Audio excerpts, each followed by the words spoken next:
Hello 10th class, we are back. Video number 1 आप सब देख चुके हो। Now here I am mentioning this is video number 2। Date वही है 10th ऑफ अगस्त, लेकिन हम वीडियोस को पार्ट्स में क्यों पढ़ रहे हैं? So that you don't get bored. आप एक टॉपिक से बहुत ज़्यादा बोर ना हो जाओ। एक टॉपिक हमने फर्स्ट वीडियो में डिस्कस किया, सेकेंड टॉपिक हम सेकेंड वीडियो में डिस्कस करें। बट इसका मतलब ये नहीं है कि आप एक ही वीडियो देखोगे, आप 2 ही वीडियो देखोगे रोज। Okay, every time when I give you the lecture for SST you will have 2 videos हमेशा। ओके, और उन 2 वीडियोस में आपको ब्रेक देने के लिए 2 वीडियोस बनाई गई हैं। बस देखनी आपको रोजाना 2 ही है। आप लोग 10th क्लास के स्टूडेंट्स हो, थोड़ा सा सिलेबस को स्पीड अप करना है। हमें सिलेबस को जल्दी करने की कोशिश करो ताकि याद भी कर पाओ, आपके पास लर्निंग टाइम भी हो। Okay, don't go too slow, इतने ज़्यादा सुस्त मत रहो। 10th क्लास के बच्चों को तो वैसे ही बहुत एक्टिव रहना चाहिए। ठीक है, so let's start our new topic. Next topic, हमने लास्ट टॉपिक क्या पढ़ा है? Hunger, hardship and popular revolt. हमने उसमें क्या देखा कि भूख की वजह से जब लोगों को प्रॉपर फूड ग्रेन्स नहीं मिल पा रहे थे, उनको जॉब नहीं मिल पा रही थी, बेसिक लाइवलीहुड मटेरियल नहीं मिल पा रहा था, तो यूरोप में क्या कंडीशन हो गई थी? People started moving from cities, rural areas to cities, living in slums. Job seekers यानी जॉब लेने वाले लोग ज़्यादा थे, जॉब्स कम थी क्योंकि पॉपुलेशन बहुत ज़्यादा बढ़ चुकी थी। इस वजह से पीजेंट्स पे भी बहुत दबाव था क्योंकि उनका हार्वेस्ट खराब हो गया, उस साल की फसल खराब हो गई है, उनके पास खाने के लिए कुछ नहीं है। स्मॉल प्रोड्यूसर्स जो थे उनको भी कंपटीशन फेस करना पड़ रहा था। किससे? जो मशीन से गुड्स बन के आ रहे थे। ठीक है, सो बहुत सारी प्रॉब्लम थी जिनकी वजह से वो लोग रिवोल्ट कर रहे थे। अब देखना है हमें रेवोल्यूशन ऑफ लिबरल्स। लिबरल्स मैंने आपको बताया था, लिबरल नेशनलिस्ट, जो लोग क्या चाहते थे? पॉलिटिकल लिबरलिज्म भी चाहते थे और इकोनॉमिक लिबरलिज्म भी चाहते थे। याद आया कुछ? पॉलिटिकल लिबरलिज्म में क्या था? कॉन्स्टिट्यूशन दे दो, freedom of the individual, equality before the law, this all was political liberalism. और इकोनॉमिक लिबरलिज्म क्या था कि हमें ट्रेड करने के लिए आज़ादी हो, ट्रेड के बीच में, कॉमर्स के बीच में बहुत ज़्यादा बैरियर्स ना हो, कस्टम ड्यूटीज इतनी ज़्यादा ना लगी हो कि हम व्यापार ना कर पाए, uniform system of weights and measurements हो। ठीक है, तो ये लिबरलिज्म की थॉट थी। और उसके बाद क्या हो गया था कि जो कंजर्वेटिव्स थे वो लिबरलिज्म को दबा रहे थे। कंजर्वेटिव्स कौन थे? जो राजा थे, जो एरिस्टोक्रेसी को ऊपर ले जाना चाह रहे थे। तो यहाँ पे देखो डायग्राम से समझना, कंजर्वेटिव्स दबा रहे थे किसको? लिबरलिस्ट्स को। फिर इनमें से कुछ लिबरलिस्ट भाग गए। जब कंजर्वेटिव्स ने लिबरलिस्ट को सप्रेस किया था, उनको जेल में बंद कर दिया था, उन पे सेंसरशिप लगा दी थी, तो कुछ लिबरलिस्ट तो डर गए थे एंड दे स्टेप्ड बैक। कुछ लोग और भी ज्यादा स्ट्रॉन्ग हो गए थे, उनको क्या बोला गया था? रेवोल्यूशनरीज, जिसमें हमने गिसिप मजीनी का एग्जाम्पल पढ़ा था। याद आया? हाँ, तो रेवोल्यूशनरीज। अब उन लिबरल्स का, जो लिबरलिस्ट थे, उनका रेवोल्यूशन पढ़ेंगे। इससे पहले हम किसका रेवोल्यूशन पढ़ रहे थे? पीजेंट्स का, जो भूख की वजह से रेवोल्यूशन कर रहे थे। चलो, एक तरफ वो रेवोल्यूशन चल रहा था जो गरीब लोगों का था, revolution of the poor, unemployed, जिनके पास जॉब्स नहीं थी। हमने बात की, लोगों के पास जॉब नहीं थी, पॉपुलेशन बढ़ रही थी। तो एक तरफ तो वो गरीब, बेरोजगार और स्टार्विंग पीजेंट्स, भूखे लोग अपना रेवोल्यूशन चला रहे थे। उसके साथ ही पैरेलल चल रहा था, ये साइन पैरेलल का होता है मैथ्स में। पैरेलल क्या चल रहा था? Revolution of educated middle class. अब हमने बात की थी, देयर वर 3 क्लासेस। एरिस्टोक्रेट्स थे, the king, queen and the nobles, clergies. उसके बाद पीजेंट्स थे, जो बहुत ही ज़्यादा पुअर एंड लैंडलेस थे, जिनके पास बेसिक लाइवलीहुड मटेरियल भी नहीं था। उसके बीच में एक क्लास इमर्ज हुई थी जिसका क्या नाम था? Middle class, commercial educated middle class. ठीक है, तो अब जो एक तरफ इनका रेवोल्यूशन चल रहा था, एक तरफ एजुकेटेड मिडिल क्लास अपना रेवोल्यूशन चला रहे थे। अच्छा, आप सोचो, एजुकेटेड मिडिल क्लास को रेवोल्यूशन क्यों चाहिए था? क्योंकि उन्होंने पढ़ाई की थी। जब वो पढ़े तो उन्होंने रियलाइज किया कि हमें किसी का गुलाम होने की जरूरत नहीं है. We should have our own freedom, our own identity in the nation. और नेशन बनना चाहिए. किसी भी राजा का राज क्यों रहे, उसकी टेरिटरीज क्यों रहे, हमारा शेयर्ड कल्चर है. We should have one nation. हम व्यापार कर रहे हैं, पढ़ लिख के व्यापार करना चाह रहे हैं और आप इतने बैरियर्स लगा रहे हो. एरिस्टोक्रेट्स फायदा उठा रहे हैं, हमसे कस्टम ड्यूटीज ले रहे हैं. तो इस चीज के लिए रेवोल्यूशन किसने स्टार्ट किया? Educated middle class. अब यूरोप के ऐसे पार्ट्स जहां पे इंडिपेंडेंट नेशन नहीं बने थे अब तक, ये 1848 की ही बात हो रही है. Still this thing what we are talking is about 1848. Europe के ऐसे पार्ट्स जब तक जहां पे अब तक नेशन नहीं बने थे. तो ये कैसे पता चलेगा? फ्रेडरिक सोरियो की पेंटिंग याद आई, उसमें कुछ नेशंस जो थे वो नेशन बन चुके थे और कुछ अभी भी नहीं बने थे, टेरिटरीज थे. तो 1848 तक जो स्टिल नॉट एग्जिस्टेड थे एज इंडिपेंडेंट नेशन, जो नहीं बने थे नेशन, वो कौन कौन से थे? Germany, Italy, Poland, Austro Hungarian empire. Austro Hungarian empire कौन सा एम्पायर था जिसने ऑस्ट्रिया और हंगरी पे राज किया था? Habsburg empire. याद रखना, मैं आपसे ये क्वेश्चन जरूर पूछूंगी. ऑस्ट्रियन हंगेरियन एम्पायर कौन से एम्पायर को बोला जाता है? Habsburg empire. हैब्सबर्ग एम्पायर ने कहाँ रूल किया है? Austria and Hungary. 1848 तक क्या जर्मनी एक इंडिपेंडेंट नेशन बन गया था? नहीं. क्या इटली इंडिपेंडेंट नेशन बन गया था? नहीं. क्या पोलैंड इंडिपेंडेंट नेशन बन गया था? नहीं. हमने पोलैंड का स्ट्रगल देखा था ना. पोलैंड किसके कंट्रोल के अंडर था? रशिया. हमने देखा था इन द वेस्ट, जब हम मैप पढ़ रहे थे, उसको रिवाइज कर लो. नीदरलैंड था यहाँ पे, ठीक है. यहाँ पे रशिया ने किसको ले लिया था? पोलैंड. ठीक है. तो ये पोलैंड, इससे आजादी लेने के लिए इन्होंने 1831 में एक स्ट्रगल चलाया था जिसे दबा दिया गया था. फिर इन्होंने क्या मेजर उठाया था कि ये लोग रशियन लैंग्वेज को बॉयकॉट कर रहे थे. जहां पे भी जा रहे थे, चर्च में, स्कूल्स में, कॉलेजेस में, पॉलिश लैंग्वेज में इंस्ट्रक्शन दे रहे थे. ये पढ़ा चुकी हूँ मैं आपको, है ना. तो पोलैंड का भी जो स्ट्रगल था उसको सप्रेस कर दिया गया था. And still in 1848 Poland was not an independent nation. ठीक है.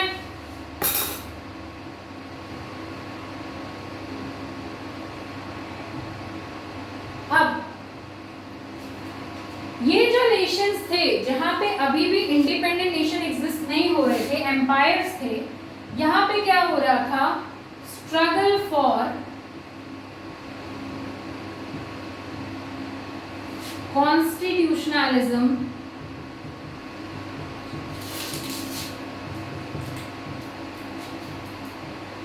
and national unification.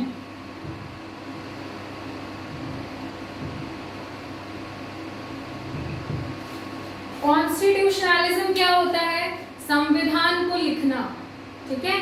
ये क्या स्ट्रगल कर रहे थे कि प्लीज हमारे लिए संविधान लिखिए, हमें राजा नहीं चाहिए हमारे ऊपर जो सिटीजन्स को दबाता रहे. We need a constitution. Constitution क्या होता है? रूल बुक, जिससे देश चले. ऐसे रूल्स लिखो और हमारे देश को एक कर दो, एम्पायर्स में मत बांट के रखो. We are having one shared culture, shared heritage, तो हमें एक कर दो. ये इन नेशंस की डिमांड थी. तो ये क्या क्या चाहते थे? पहली चीज चाहते थे ये freedom of press. Freedom of press क्या है? कि हमें कुछ भी बोलने से ना रोका जाए. अगर जो भी हमारे किंग हैं वो कुछ गलत काम करें तो हम उनके खिलाफ बोले, वो मैगजीन्स में, न्यूज़पेपर्स में आए. This is known as freedom of press. ठीक है. ऐसा नहीं हो कि सरकार के खिलाफ तो आप कुछ छाप ही नहीं सकते हो, तो वो क्या होता है? फ्रीडम ऑफ प्रेस नहीं होता है. When you can criticise the government in the newspaper, media, radio, this is known as freedom of press. India के पास फ्रीडम ऑफ प्रेस है. यस. सेकेंड चीज ये लोग चाहते थे फ्रीडम ऑफ एसोसिएशन.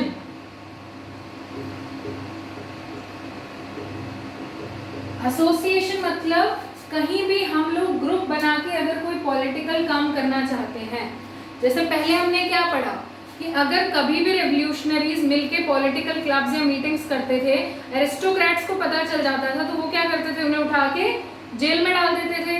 तो ऐसा नहीं होना चाहिए। We should have freedom of association, we can meet in political clubs and make decisions for ourself. ठीक है, ये सब इनकी डिमांड्स थी। और तीसरी डिमांड थी इनकी एक कॉन्स्टिट्यूशन कि एक रूल बुक बनाओ जिससे हमारा देश चले।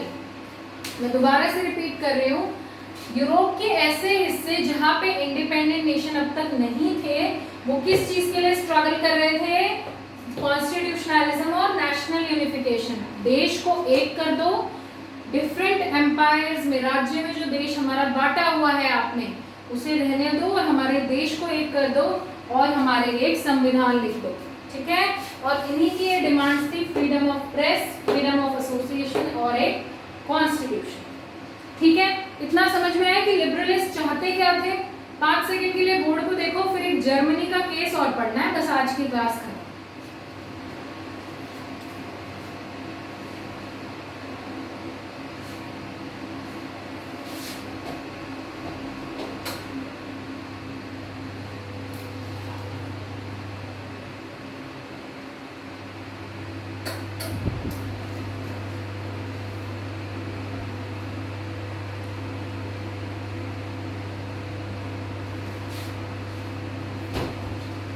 समझ में आ गया ना? Should I rub it?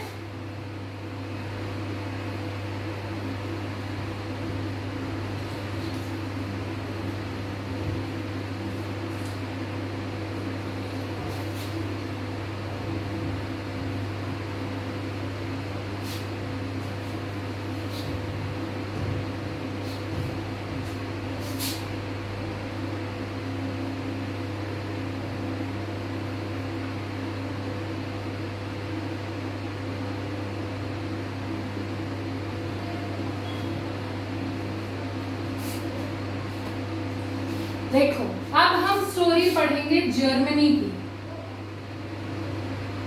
कि रेवोल्यूशन वहां पे लिबरलिस्ट का जो रेवोल्यूशन था वो कैसे हुआ। अब जर्मनी के लोग क्या चाहते थे, हमें एक नेशन बना दो। बेटा कहानी की तरह सुनना, बोर मत होना, please understand the topic very carefully, फिर रटने की जरूरत नहीं पड़ेगी। जर्मनी में क्या हुआ, लोगों ने कहा we need a constitution and we need national unification, देश को एक कर दो और हमारे लिए एक संविधान लिख दो। इसके लिए 831 elected representatives, they started marching। 831 elected representatives एक साथ जुड़े और उन्होंने क्या डिसाइड किया कि हम ऑल जर्मन असेंबली बनाएंगे, ऑल जर्मन नेशनल असेंबली। जैसे हमने फ्रेंच रेवोल्यूशन में देखा था, फ्रेंच रेवोल्यूशन में थर्ड स्टेट मेंबर्स ने क्या किया था, खुद को नेशनल असेंबली बता दिया था। नेशनल असेंबली क्या होती है, जो देश के लिए कानून बनाती है। तो इन जर्मनी के लोगों ने इन 831 पीपल को इलेक्ट किया। ये 831 लोग एजुकेटेड मिडिल क्लास के लोग थे। I am again repeating, these 831 persons were educated middle class people, educated middle class people। अब ये जो इन्होंने खुद को नेशनल असेंबली बोल दिया, that we 831 persons are the all German national assembly। all German मतलब कि जर्मनी के ही लोग हैं इसमें, जो हम जिसको नेशन मानते हैं, ऑल जर्मन पीपल, हमारी नेशनल असेंबली है। अब हम डिसाइड करेंगे हमारे देश के लिए हमें क्या कानून बनाना है। ये कहाँ हुई थी, सिटी फ्रैंकफर्ट में। सिटी का नाम है ये फ्रैंकफर्ट। तो अगर मैं आपसे पूछूं where did all German national assembly was formed, Frankfurt city. अब फ्रैंकफर्ट से ये सब लोग पैदल चल के गए, कहाँ गए, church of Saint Paul, church of Saint Paul. आपकी बुक में ड्राइंग दी गई है जहाँ पे ये टॉपिक है ना, revolution of liberals. Next page turn कीजिए, एक चर्च की फोटो दी गई है जहाँ बैठे हैं सब लोग। वो है चर्च ऑफ सेंट पॉल। तो फ्रैंकफर्ट सिटी में ये सब लोग मिले, कहाँ गए मीटिंग करने के लिए? Church of Saint Paul. अब इन्होंने कहा हमें एक सरकार चाहिए मोनार्की सब्जेक्ट टू पार्लियामेंट। इन्होंने क्या कहा? हमें कैसी सरकार चाहिए?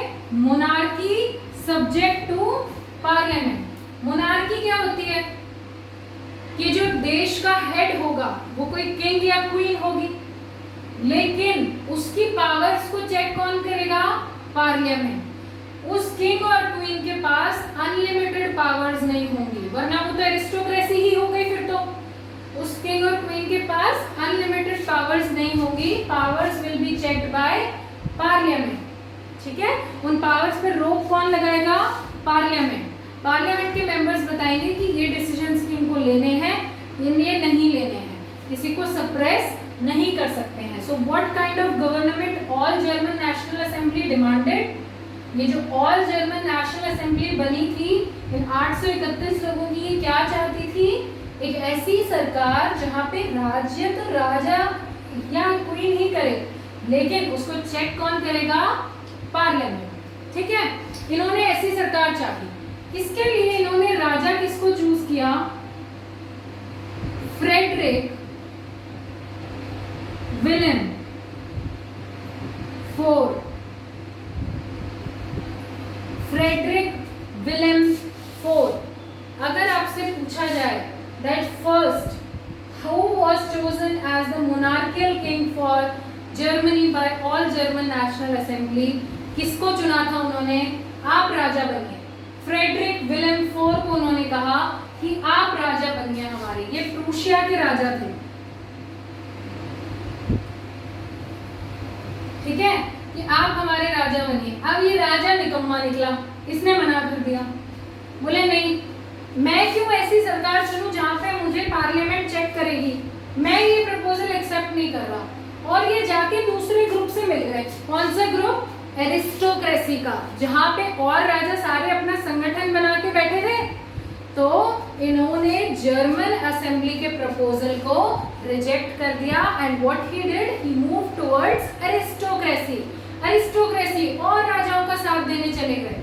ठीक है, अब और राजा जब इकट्ठे हो गए, उनकी मिलिट्री इकट्ठी हो गई, तो इनको उन्होंने तोड़ने का फैसला कर लिया था।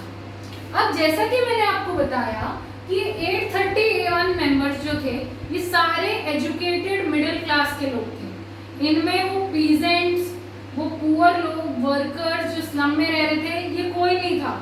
अब उन्होंने देखा कि ये सब अपने लिए कर रहे हैं, हमारे लिए तो कुछ कर ही नहीं रहे, हमारे रिप्रेजेंटेटिव्स भी नहीं है, तो उन्होंने अपना सपोर्ट वापस ले लिया।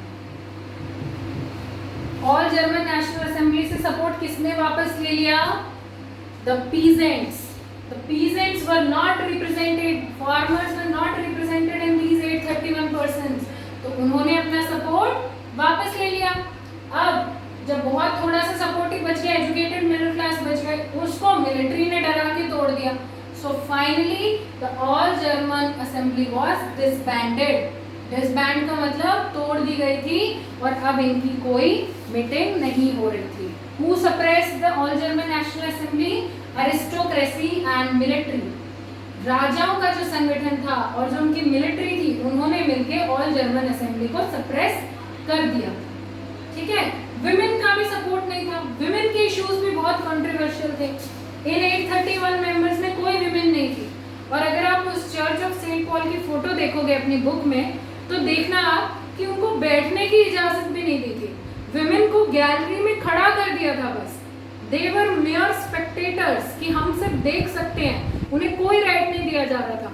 तो विमेन उसके लिए क्या कर रहे थे? अपने खुद के पॉलिटिकल क्लब्स बना रही थी, खुद के मैगजीन में आर्टिकल्स, खुद के आर्टिस्ट, क्योंकि विमेन को प्रॉपर रिप्रेजेंटेशन नहीं थी। ठीक है, रेवोल्यूशन ये चलता रहा लिबरल्स का। अब राजाओं को एक बात समझ में आ गई थी कि ये ऐसे नहीं दबने वाला ये रेवोल्यूशन हमसे। हर जगह कभी कहीं रेवोल्यूशन कर रहे हैं, कभी लिबरल्स कर रहे हैं, कभी पुअर पीपल कर रहे हैं, ऐसे तो काम नहीं चलेगा। तो उन्होंने सोचा कि कुछ मांगे हमें इनकी माननी पड़ेगी। we should accept some demands of the poor persons, peasants and the educated middle class. अगर हम इनकी बात नहीं मानेंगे तो हम आगे आगे इनके रेवोल्यूशंस को सप्रेस नहीं कर पाएंगे. तो इसके लिए उन्होंने क्या किया, रशिया में या जो हैब्सबर्ग था, जो ऑस्ट्रियन हंगेरियन, वहां पे बॉन्डेड लेबर सर्फडम को अबॉलिश कर दिया. सर्फडम क्या था, SERFDOM, जबरदस्ती किसी को एहसानमंद बना के जब हम उससे काम करवा रहे थे, फ्यूडल ड्यूज एंड ऑब्लिगेशन, उसे बोला जा रहा था सर्फडम. तो ये सब बैन कर दिया कि आप ऐसे पीजेंट से काम नहीं कराओगे. कहाँ कहाँ बैन कर दिया, हैब्सबर्ग एम्पायर और रशिया में. ठीक है, ये सब उन्होंने किया. और हैब्सबर्ग एम्पायर में लोगों को पावर दे दी और थोड़े ज़्यादा अधिकार दे दिए टिल 1867. ठीक है, तो कंजर्वेटिव्स ने देखा कि कैसे हम इन रेवोल्यूशंस को नहीं दबा पाएंगे, we should give some them powers.